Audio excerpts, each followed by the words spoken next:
whole subject is one that's gaining in popularity, and we now see more mixologists, people who are professional bartenders, not only making just mixed cocktail drinks, but now they're making wine cocktails. And of course, this is an old tradition. I think the Romans, the ancient Romans, made the first wine cocktails because wine went sort of bad back in those days. Too much air on it, so they would add honey and they would add spices. They'd add like dried orange and cinnamon. They'd even add things like seawater, and to make these really unusual wine cocktails.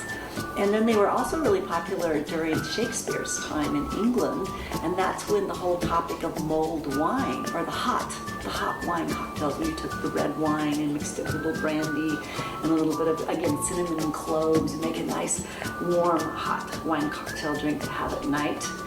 And now we see it's coming back into vogue again now. Now the French, of course, have been making wine cocktails all along. So, there's the cur, which is made with the champagne and cassis syrup. And then, of course, the Italians have their bellinis, which is made with the prosecco and peach juice. So, when I went to Argentina, I saw a really cool wine cocktail. It was made with watermelon juice and Torrontés white wine. So there's some really sort of interesting fun ones all over the world based on the culture and the wines and fruit and herbs that are available.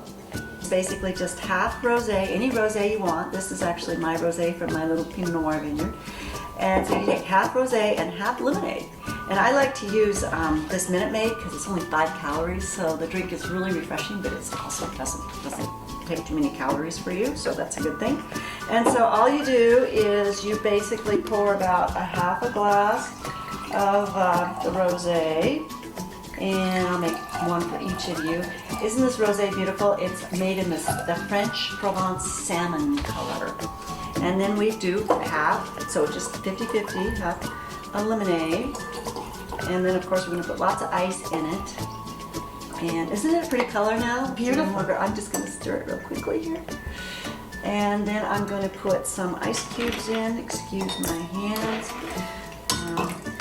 It's nice to have it nice and cold. There we go. And then what you want to do is then take a big wedge of lemon, squeeze that in, and then you want to garnish the edge with lemon. And there you go, a rosé shandy.